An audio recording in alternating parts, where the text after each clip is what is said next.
एक पाक फौज का जवान एसएसजी कमांडो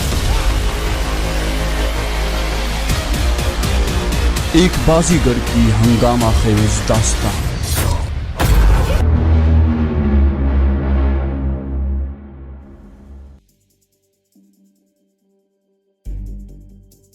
दलेर सिंह ने जेब से चाबी निकालकर बैरूनी दरवाजा खोला और जैसे ही हम अंदर दाखिल हुए उसे अंदर से कुंडी लगा दी। कमरे के दरवाजे को भी ताला लगा हुआ था जिसे खोलकर हम दोनों अंदर दाखिल हुए थे। दलेर सिंह ने लाइट जलाई और कमरे के वस्त में पड़ी वाहिद चारपाई की तरफ इशारा करते हुए कहा, खान साहब बैठो। मैंने चादर उतार कर दलेर सिंह के हवाले की और क्लैशनकोफ कंधे से उतार कर चारपाई के साथ खड़ी करके बैठ गया। दलेर सिंह क्लैशनकोफ को देखकर हैरान रह गया था। मैं अपनी कलाइयां उसके सामने करते हुए मज़ाहिया लहजे में बोला, दलेर भाई इन कंगरों का कुछ करो। अभी लो खान साहब, ये तो मेरे बाएं हाथ का खेल है। ये कहकर वो कमरे के कोने में रखे ट्रंक की तरफ बढ़ा और उसको खोलकर चाबियों का एक गुच्छा निकाल लाया जिसमें मुख्तलिफ इकसाम की चाबियां शामिल थीं। मेरे हाथ को पकड़कर उसने हथकड़ी में चाबी के सुराख को देखा और फिर एक मुनासिब चाबी का इंतखाब करके हथकड़ी के साथ जोर आजमाई में मसरूफ हो गया। चंद लम्हों में ही वो मेरे दोनों हाथ हथकड़ी से आजाद करवा चुका था। मैंने सिद्के दिल से उसका शुक्रिया अदा किया। बहुत बहुत शुक्रिया दलेर सिंह।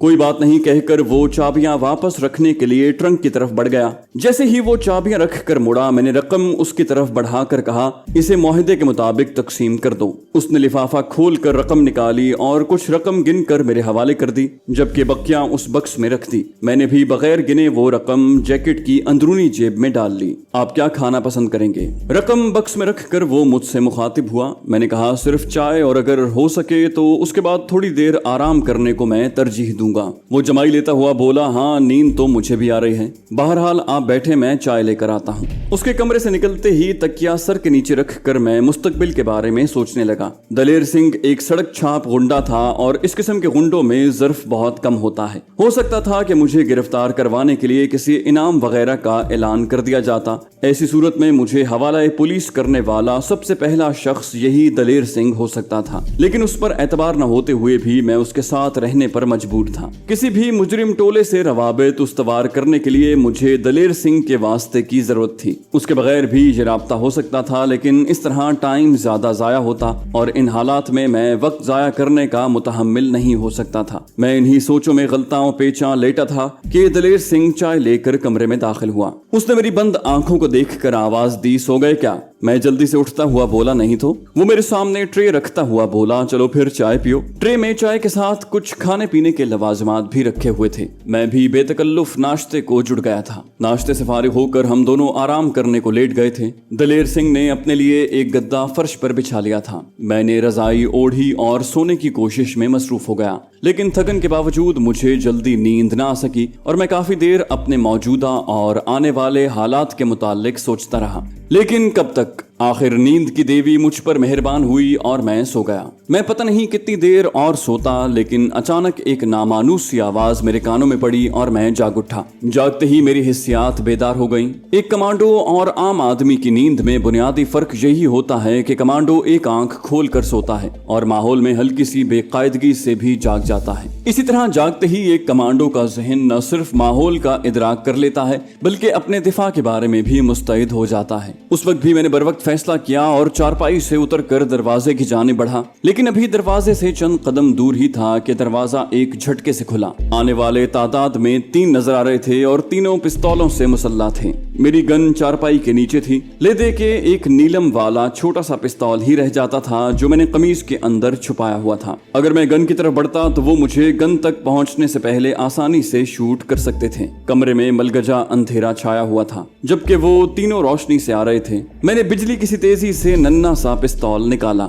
इस दौरान मेरी नजर सबसे आगे वाले की उस उंगली पर पड़ी जो उसने ट्रिगर पर रखी हुई थी। हैंड्स अप, सबसे आगे वाला धाड़ा। अल्फाज अभी उसके मुंह में थे कि मैं अपने आप को फर्श पर गिराते हुए पिस्तौल का ट्रिगर दबाता चला गया। हल्के धमाकों के साथ तीनों बंदे फर्श पर ढेर हो गए। मैं उछल कर खड़ा हो गया, लेकिन ये देखकर मेरी हैरत की इंतहा न रही कि इन तीनों में दरमियान वाला बंदा अभी सही सलामत मेरी आंखों के सामने खड़ा था और उसके हाथ में मौजूद पिस्तौल का रुख मेरी जानिब था। इसका मतलब था कि गोली से बचने के लिए उसने भी मेरी तरह अपने आप को फर्श पर गिरा दिया था। हम दोनों के दरमियान चंद गज का फासला हायल था और दोनों के हथियारों का रुख एक दूसरे की जानिब था। इसका सरीह मतलब यही था कि हम दोनों का मरना यकीनी था। वो पुरएतमाद लहजे में बोला, हाँ कमांडो, तो फिर क्या ख्याल है तुम्हारा? इन खिलौनों को साइड पर न कर दें। मैंने नजरों ही नजरों में उसे तोला। वो गठे हुए बदन का मजबूत शख्स था। हल्के घुंघराले बाल, छोटी छोटी सांप की मानिंद चमकीली आंखें, काली स्याह रंगत, 6 फुट के करीब कद। देखने में वो हर लिहाज से आइडियल लड़ाका लग रहा था। मुझे चैलेंज करके अपने ऊपर उसे जो एतमाद था उसका इजहार भी उसने कर दिया था। एक लम्हा खामोश रहने के बाद मैं इत्मीनान से बोला, मंजूर है। अमीर खान, ये गजब न करना। अपने बिस्तर पर बैठा दलेर सिंह, जो पता नहीं किस वक्त जागा था, तेजी से बोला, ये कोबरा है, तुम इससे वाकिफ नहीं हो। खाली हाथ इसका मुकाबला करना तेरे बस से बाहर होगा। दलेर सिंह, तुमसे तो बाद में बातें होंगी। आज से पहले तुम सिर्फ चोर थे, अब तुमने भारत माता के साथ गद्दारी शुरू कर दी है। दलेर सिंह का लहजा रो देने वाला था। बोला, वाहे गुरु दी सौ, कोबरा मैं इसको नहीं जानता। कोबरा जहरखंद लहजे में बोला, घर में तो इस तरह सुलाया हुआ है जैसे तेरा बहनोई है। दलेर सिंह मिनमिनाया, इसने मुझसे गलत बयानी की है कि ये कार चोर है। कोबरा बोला, अफसोस ये गाड़ी तुम्हारे लिए फंदा साबित हुई। इसके पैसे तुम हजम न कर सके, बल्कि इसकी वजह से तो वो कमीना कमाल भी मेरे शिकंजे में आ गया है। दलेर सिंह बोला, कोबरा, मैंने जितनी रकम कमाल से वसूल की थी वो सारी की सारी वापस करने के लिए तैयार हूँ। कोबरा ने एक भयानक कहकहा लगाकर कहा, रकम? तुमसे तो अब काफी वसूलियां होंगी। मैं जो काफी देर से इनकी बकवास सुन रहा था, अचानक बोला, मेरा ख्याल है काफी डायलॉग बाजी हो गई है, अब कोई काम की बात होनी चाहिए। वो मेरी तरफ मुतवज्जे हो गया। उमर जान, यही नाम है तुम्हारा? मैं मजाहिया लहजे में बोला, उमर जान गंडापुर उर्फ जानू कमांडो। चलो फिर कमांडो साहब, पिस्तौल साइड पर कर दो। ये कहते ही उसने अपना बाजू झुका लिया और मैंने भी अपना पिस्तौल वाला हाथ नीचे कर लिया। पिस्तौल जेब में नहीं रहेगा, ये कहकर उसने अपना पिस्तौल कमरे से बाहर फेंक दिया और अपने पाँव में पड़ी दोनों लाशों के पिस्तौल भी उठाकर बाहर फेंक दिए। उस वक्त अगर मैं चाहता तो आसानी से उसको निशाना बना सकता था। कोबरा, जैसे ही उसने पिस्तौल बाहर फेंके, मैंने उसे आहिस्ता से पुकारा और उसने बेसाख्ता मेरी जानिब देखा। कहते हैं जंग और मोहब्बत में सब कुछ जायज होता है और मेरा पिस्तौल अभी तक मेरे हाथ में है। मेरी बात सुनकर कोबरे के चेहरे पर मुस्कुराहट नमूदार हुई, मगर ये मुस्कुराहट एतमाद से महरूम थी। तुम इस तरह नहीं कर सकते जानू कमांडो। मैंने मुस्कुराकर कहा, क्यों? बोला, क्योंकि ये तेरे किरदार की मौत होगी। मैं शायद जिस्मानी तौर पर मर जाऊं, मगर तू रूहानी तौर पर फना हो जाएगा। मैंने अपना पिस्तौल बाहर फेंकने का इरादा किया। सही कहा। इससे पहले कि पिस्तौल मेरे हाथ से निकलता, दलेर सिंह चीख कर बोला, नहीं, अपनी मौत के परवाने पर दस्तखत मत करो, तुम इसे नहीं जानते। मैंने मुड़कर दलेर सिंह को कहा, मशवरे का शुक्रिया, और उसके साथ ही पिस्तौल कमरे से बाहर उछाल दिया। कोबरा जहरखंद लहजे में बोला, मुझे तुमसे यही उम्मीद थी, लेकिन तुझे दलेर सिंह की बात मान लेनी चाहिए थी। पिस्तौल के सहारे तुम यहाँ से फरार हो सकते थे, मगर मैंने उसकी बात का जवाब देने की बजाय उसे घूरने पर इक्तिफा किया। क्यों, बोलती बंद हो गई क्या? मुझे खामोश देखकर वो एक मर्तबा फिर गोया हुआ। कोबरा, तुम्हें कैसे पता चला कि मैं इस घर में हूँ? उसने एक मर्तबा फिर बुलंद आहंग कहकहा लगाया। तुम कोबरा को जानते नहीं हो ना, इसलिए ये बात कर रहे हो। तुम अगर पाताल में भी जाकर छुप जाते, कोबरा तुम्हें वहां से भी ढूंढ निकालता। अब चूंकि तेरी सांसें पूरी होने वाली हैं, इसलिए बता देता हूँ कि तुमने जो डबल डोर कमाल वर्कशॉप में फरोख्त की थी, उसके बारे में मुझे इल्म हो गया। कमाल से पता करने पर दलेर सिंह का नाम मालूम हुआ और उसके बाद 2 + 2 4। ये कहते ही वो उछला और उसकी जोरदार फ्लाइंग किक मेरी छाती पर लगी। मैं इस हमले के लिए तैयार नहीं था, इसलिए बेखबरी में मार खा गया और कूल्हों के बल जमीन पर जा गिरा। नीचे गिरते ही मैं फुर्ती से उठ खड़ा हुआ, लेकिन कोबरा मुझसे पहले सीधा हो चुका था और हमले के लिए पैंतरे बदल रहा था। मेरे खड़े होते ही वो बाएं पांव पर घूमा और दाएं पांव की एड़ी मेरी छाती में मारी, लेकिन इस वार को मैंने दोनों कलाइयों पर रोका। अभी मैं इस वार से संभला ही था कि उसकी बाईं टांग मेरे पेट में लगी। मैं उड़कर चारपाई पर जा गिरा। मेरी सांसें रुकने लगी थीं। दलेर सिंह के कहने के मुताबिक वो वाकई बहुत अच्छा लड़ाका था। मेरा दिल चाह रहा था कि चारपाई पर लेटा रहूं, मगर उस वक्त आराम करने का मतलब था हमेशा का आराम। اس لیے میں چارپائی پر گرنے کے بعد کروٹیں بدلتا ہوا وہاں سے ہٹ گیا، اور میرا یہ ہٹنا کام آ گیا، ورنہ جہاں میں ایک لمحہ پہلے گرا تھا اس جگہ پر کوبرا نے اپنے دونوں پاؤں ملا کر چھلانگ لگائی تھی۔ پیٹ میں ایک ضرب کھانے کے بعد اسی جگہ دوسری چوٹ برداشت کرنا میرے لیے ناممکن ہو جاتا۔ چارپائی پر گرتے ہی وہ اچھلا اور تیر کی طرح میری طرف بڑھا، مگر اس بار جیسے ہی وہ میرے قریب پہنچا میں تیزی سے سائڈ پر ہوا اور اس کے تھوڑا سا آگے بڑھتے ہی میں نے زوردار قسم کی کک اس کے کولہوں پر جڑ دی، لیکن دیوار کے ساتھ ہاتھ ٹیک کر وہ بڑی خوبصورتی سے اپنے آپ کو بچا گیا۔ اس کے سیدھا ہونے تک میں دوڑ کر مخالف کونے میں پہنچ گیا تھا۔ مجھے دوڑتا دیکھ کر اس نے استہزائی قہقہا لگایا اور بولا، بس عمر جان گنڈاپور عرف جانو کمانڈو، اتنی ہی ہمت تھی۔ اس کے الفاظ اور لہجہ مجھے آگ لگانے کے لیے کافی تھا، لیکن میں نے اپنے دماغ کو ٹھنڈا رکھا اور اپنی سوچوں کا دھارا اپنے مشفق انسٹرکٹر صوبیدار مراد کی جانب موڑ دیا۔ ان کی آواز میرے کانوں میں گونجی، جوانوں، سب سے پہلے اپنے مخالف کو جانچو، اس کی لڑائی کے طریقے پر نظر رکھو، دیکھو کہ وہ کس ہاتھ اور کس پاؤں کا استعمال زیادہ کر رہا ہے، کہیں وہ کھبا تو نہیں ہے، یعنی بائیں ہاتھ والا۔ دوران لڑائی اس کے مضبوط پہلو پر نظر رکھو، اس کے ساتھ اپنے لباس کا بھی جائزہ لو، کہیں تم نے کوئی ایسا لباس تو نہیں پہنا جو لڑائی میں مانے ہو۔ مخالف کی کمزوری ڈھونڈو، اکثریت ایسے لڑاکوں کی ہے جو حملہ کرنے میں تو بہت تیز ہوتے ہیں لیکن اپنے دفاع سے غافل رہتے ہیں۔ اسی طرح بہت اچھے لڑاکے عموماً غصے کی حالت میں مار کھا جاتے ہیں۔ تم لوگ بھی یہ بات یاد رکھنا کہ چاہے کتنی مار کیوں نہ کھا لو، غصے کا اظہار نہ کرنا۔ ابتدائی لڑائی میں مار کھا کر بھی کبھی بھی ہتھیار نہ پھینکنا، لڑائی کا پانسا کسی بھی وقت پلٹ سکتا ہے۔ میں نے اپنے لباس کا جائزہ لیا، چمڑے کی جیکٹ اور قمیض میرے تیزی سے حرکت کرنے میں رکاوٹ پیدا کر رہی تھی۔ میں نے جلدی جلدی قمیض اور جیکٹ اتار کر سائڈ پر پھینک دی۔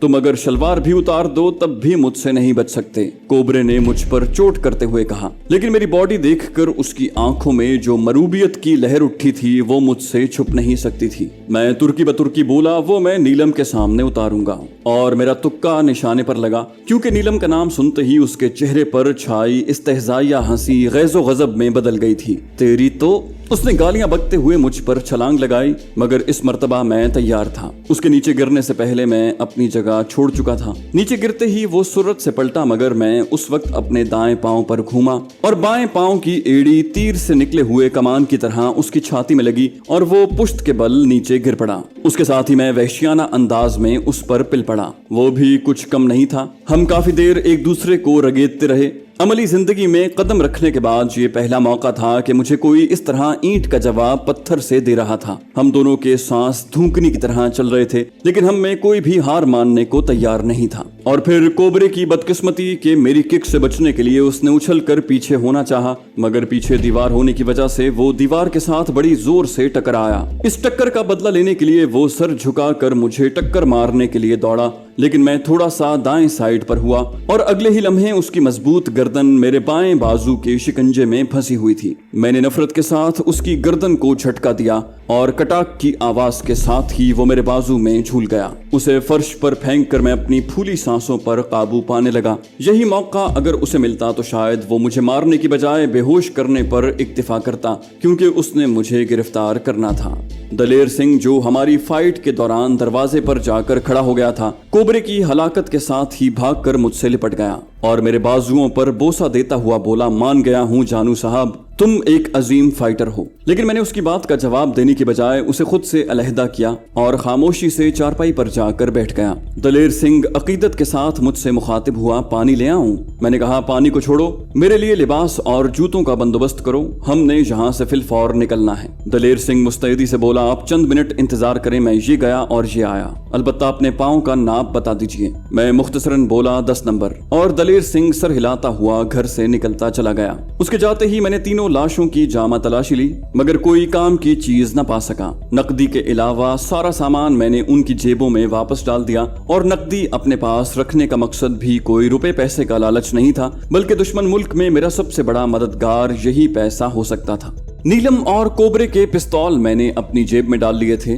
खुसूसन नीलम का छोटा पिस्तौल तो मुझे बहुत पसंद आया था। मैंने उसका जायजा लिया। उसके दस्ते के दोनों जानिब चमड़े के छोटे छोटे बेल्ट लगे हुए थे जिनमें 7-7 राउंड पड़े जगमगा रहे थे। उसकी मैगजीन के अंदर मुझे 7 राउंड की गुंजाइश नजर आई, जिसमें से 3 राउंड मैं कोबरे और उसके दोनों साथियों पर इस्तेमाल कर चुका था। मैंने हिफ्ज़े मा तक़द्दुम के तौर पर उसकी मैगजीन दोबारा फुल कर दी। मेरा इरादा था कि गन दलेर सिंह के पास ही छोड़ दूंगा। गो पिस्तौल और गन की कारकर्दगी में जमीन आसमान का फर्क था कि पिस्तौल की रेंज के साथ एक्यूरेसी भी बहुत कम थी, लेकिन छोटा होने की वजह से बहुत आसानी से छुपाया जा सकता था, इसलिए मैंने उसका इंतखाब किया था। दलेर सिंह मेरे अंदाजे से पहले वापस पहुंच गया। लिबास के नाम पर उसने मेरे लिए जीन्स, टी शर्ट और चमड़े की एक खुली जैकेट पसंद की थी। सर पर रखने के लिए गर्म टोपी जिसमें मेरे लंबे बाल आसानी से छुप सकते थे और मुंह पर लपेटने के लिए एक काले रंग का मफलर भी वो साथ लेता आया था, जबकि पाँव में पहनने के लिए स्पोर्ट्स शूज लाया था।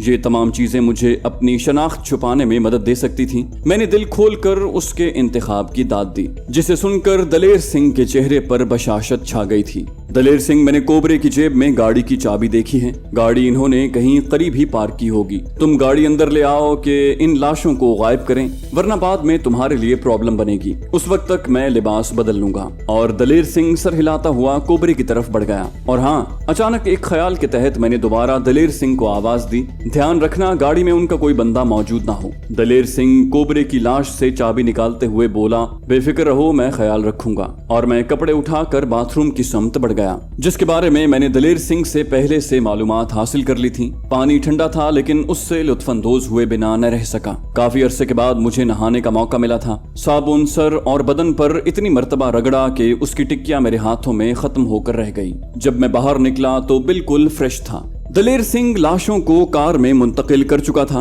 उसके लिए उसने कार की डिग्गी इस्तेमाल की थी। मेरी और कोबरे की फाइट के दौरान जो अफरा तफरी मची थी और जो सामान दरहम बरहम हुआ था, दलेर सिंह ने उसको भी तरतीब से रख दिया था। मैंने क्लैशनकोफ दलेर सिंह के हवाले करते हुए कहा, अगर इसकी जरूरत है तो अपने पास कहीं छुपा कर रख लो। वो मुस्तफसिर हुआ, क्यों, आपको नहीं चाहिए? मैंने उसे पिस्तौल दिखाते हुए कहा, मैं इसे कहाँ लिए फिरूंगा, मेरे लिए ये 2 पिस्तौल काफी हैं। उसने पूछा, अब कहाँ जाएंगे? मैंने कहा, यार मैं तो इस इलाके से बिल्कुल नावाकिफ हूँ, बल्कि मुझे तो ये भी पता नहीं कि ये शहर कौन सा है। दलेर सिंह बोला, ये अंबाला है। वैसे आपको इस शहर का नाम क्यों मालूम नहीं? मैंने कहा, दलेर सिंह अभी टाइम कम है, यहाँ से चलते हैं, किसी महफूज मकाम पर पहुंचकर मेरी स्टोरी सुन लेना। वो मुस्तैदी से बोला, ठीक है जनाब, मैं तैयार हूँ, सिर्फ 2 मिनट लूंगा। ये क्लैशनकोफ और पैसे मैं महफूज मकाम पर रख दूं। और मैंने सर हिलाकर अपनी रजामंदी का इंदिया दे दिया। दलेर सिंह हकीकतन 2 मिनट में वापस आ गया और हम दोनों उसके घर को ताला लगाकर चल पड़े। ड्राइविंग सीट दलेर सिंह ने संभाल ली थी कि मैं उस शहर के गली कूचों से नावाकिफ था। मैं उसके बारे में सिर्फ इतना जानता था कि कश्मीर की सरहद के साथ जालिंदर वाक़ था और उसके बाद अंबाला आता था। घर से निकलते ही दलेर सिंह मुझसे मुखातिब हुआ, अब क्या करें? मैंने कहा, सबसे पहले तो अपने किसी वाकिफ कार को कमाल वर्कशॉप भिजवाओ और कमाल का पता करवाओ। आया कोबरा उसे अपने किसी अड्डे पर ले गया था या वहीं पर उसने उससे पूछगिछ की थी, और उसके बाद इन लाशों को ठिकाने लगाएंगे। दलेर सिंह ने मशवरा दिया, पहले इन लाशों को क्यों ना ठिकाने लगा दें। मुझे उसका मशवरा निहायत माकूल लगा। मैंने कहा, ठीक है, कार किसी मशहूर मार्केट में ले चलो जहां गाड़ियों का रश रहता हो। और दलेर सिंह सर हिलाकर एक जानिब रवाना हो गया। जल्द ही हम ऐसे बाजार में पहुंच गए जहां रश बहुत ज्यादा था और गाड़ियां बहुत धीमी रफ्तार में आगे बढ़ रही थीं। बाजार में सड़क की दोनों जानिब लोगों ने गाड़ियां पार्क की हुई थीं। एक मुनासिब जगह देखकर दलेर सिंह ने भी गाड़ी पार्क की और हम दोनों बाहर निकल आए। बाहर निकलने से पहले मैं मफलर अपने मुंह पर लपेटना नहीं भूला था। दलेर सिंह, पहले खाना ना खा लें? एक साफ सुथरे रेस्टोरेंट पर मेरी नजर पड़ी तो मैंने दलेर सिंह को उस तरफ मुतवज्जे करके कहा। वो अपने पेट पर हाथ फेरता हुआ बोला, भूख तो मुझे भी लगी है। और हम दोनों रेस्टोरेंट में घुस गए। अंदर एक निस्बतन वीरान और अंधेरे कोने में बैठकर हमने नशिस्तें संभाल ली। खाना खाकर हमने चाय भी वहीं पी और फिर बिल पे करके बाहर निकल आए। जानू साहब, मेरा ख्याल है कि मैं आपको अपने ऐसे ठिकाने पर ले चलता हूँ जिससे कोई भी वाकिफ नहीं है। वहीं करीब फोन की सहूलत भी मौजूद है। वहां से कमाल वर्कशॉप में फोन करके कमाल के बारे में मालूमात ले लेंगे। मैंने सर हिलाकर उसकी तायद करते हुए कहा, हाँ ठीक है। इस तरह कम से कम खतरा मोल लेते हुए हम कमाल के बारे में मालूमात हासिल कर लेंगे। मेरी तायद हासिल होते ही दलेर सिंह ने एक टैक्सी को हाथ देकर रोका और उसमें बैठते ही दलेर सिंह ने टैक्सी ड्राइवर को उस जगह का पता बता दिया जहां पर हमने जाना था। टैक्सी के चलते ही मैं दाएं बाएं मनाजिर को गहरी नजर से देखने लगा ताकि इस अनजान शहर से ज्यादा वाकफियत हासिल कर सकूं। दलेर सिंह और मेरे ताल्लुक का फैसला कमाल की खैरियत मालूम करने के बाद होना था। अगर कमाल को कोबरा अपने किसी ठिकाने में ले गया था तो फिर मैंने फिलफौर दलेर सिंह से अलहदा होना था, क्योंकि कोबरे की तरह कोई और भी दलेर सिंह को ढूंढ कर मुझ पर काबू पाने आ सकता था। इसके बरक्स अगर कोबरा कमाल से दलेर सिंह का पता हासिल करते ही बगैर किसी को इत्तला दिए दलेर सिंह के घर पर चढ़ दौड़ा था तो तब दलेर सिंह का साथ मेरे लिए काफी मुफीद साबित हुआ था। यूं भी कोबरे की मौत के बाद दलेर सिंह काफी अकीदत से पेश आ रहा था। इलावा अज़ीं जहां तक शवाहिद नजर आ रहे थे उससे मुझे यही लग रहा था कि कोबरा कमाल से दलेर सिंह के बारे में मालूम होते ही हम पर चढ़ दौड़ा था और अपने ऊपर उसे जो अंधा एतमाद था उसकी वजह से उसने किसी को बताने की जरूरत महसूस नहीं की होगी। आधे घंटे के सफर के बाद हम जिस इलाके में पहुंचे वो एक रिहायशी इलाका था। एक जगह टैक्सी रुकवा कर दलेर सिंह ने उसे किराया देकर रुखसत किया और मुझे साथ लेकर एक जानिब चल पड़ा। जाने से पहले बस इस वीडियो को लाइक कर दीजिए। इंशाल्लाह आपसे अगली किस्त में मुलाकात होगी। तब तक के लिए अल्लाह हाफिज।